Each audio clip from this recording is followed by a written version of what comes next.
7 things I'll never spend money on again. How to save money faster. Have you ever asked yourself if you could be spending your money more wisely? Do you find that no matter how hard you try, at month's end, you have next to no money to show for all the hard work you put in? What if I told you that there were 7 things you could cut from your budget right now that would save you a significant amount of money every month, helping you reach your financial goals much sooner? Well, in this video, I will tell you 7 things I will never spend money on again. Item number 1. Banking fees. Have you ever looked at your bank balance and wondered where all these small charges came from?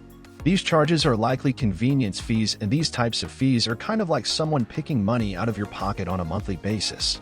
These fees are usually costs for withdrawing, transferring, or exchanging money, and while a couple dollars here or there may seem harmless, paying $5 to $10 a month adds up over time. Think about it. That's the cost of a Netflix subscription every month that you are just freely handing over to the bank. When I realized just how much I was being charged by my bank, I realized I had to put a stop to it. So in order to avoid these charges, I talked with my bank representative and told them that I would move my money elsewhere unless they waived these fees, and what do you know, the fees were gone that same day. Item number 2. Gambling. When I first hit the legal age to gamble, my favorite thing to do on a Friday night was go to the casino.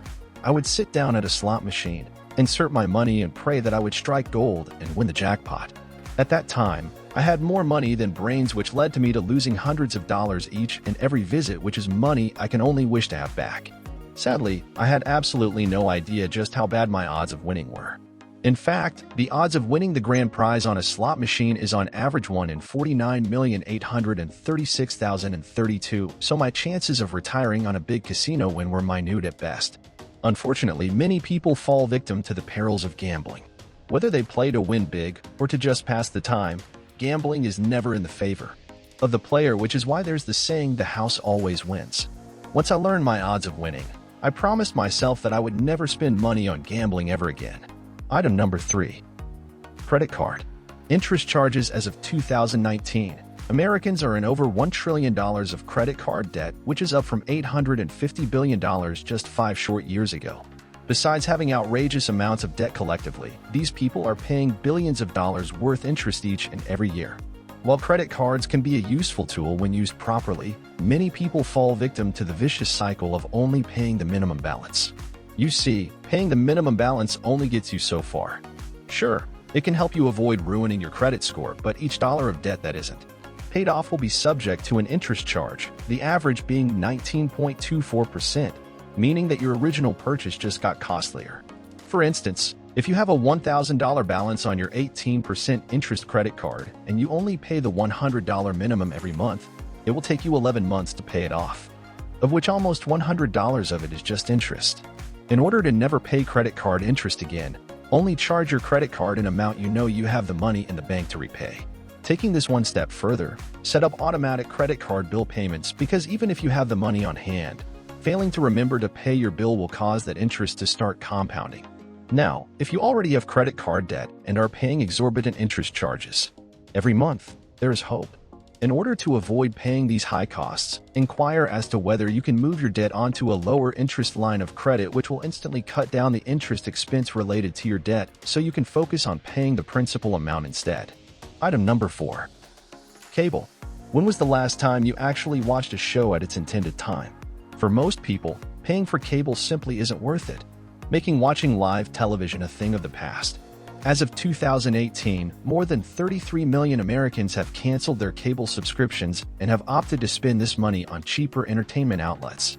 For instance, more than 150 million people are watching Netflix every single month, followed by 90 million on Amazon Prime and 55 million on Hulu. Using these streaming services is not only cheaper, but oftentimes they have better original content than most television stations, making the switch to streaming a no-brainer.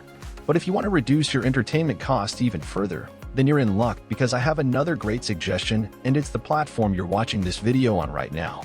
YouTube has an endless supply of quality content that can keep you entertained for hours and help you build up that bank account at the same time. Item number 5. Expensive gym memberships. I'm sure you've seen it before. Someone gets excited as the new year rolls around, signs up for a premium gym membership, hoping to make this upcoming year the year they get fit.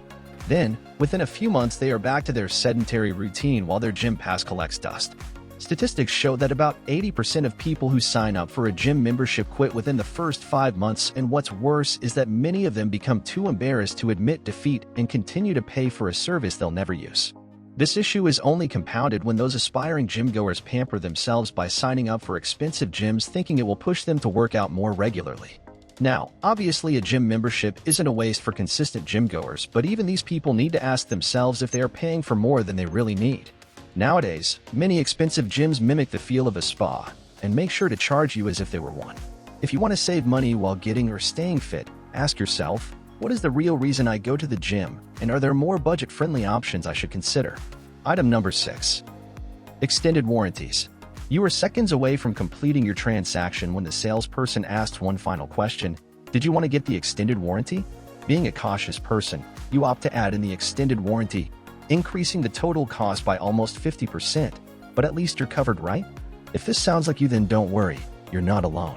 In a 2018 survey, about 30% of respondents said that they regularly opt in for extended warranties on home electronics, major appliances, and cell phones, and I too was once this person. However, over time I came to realize just how much of a ripoff this really was.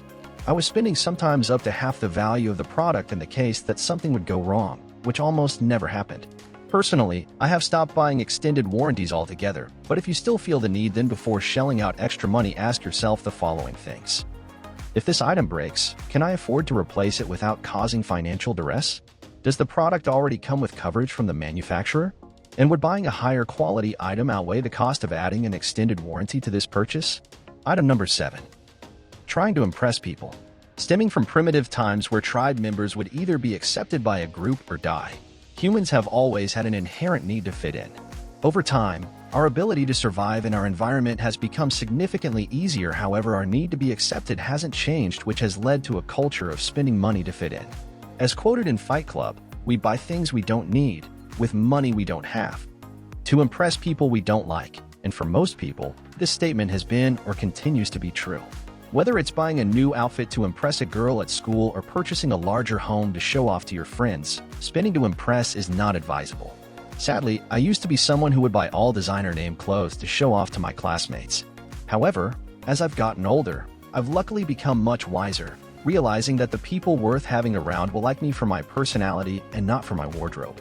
But beyond making more genuine connections with people, there are actually many other benefits to avoiding this frivolous type of spending. For instance, when you don't spend to impress, you end up saving more, meaning that instead of just looking rich, you can actually end up being rich. So next time you put that item in your shopping cart, ask yourself, am I buying this for me or someone else? And there you have it, guys. 7th thing I hope to never waste money on again.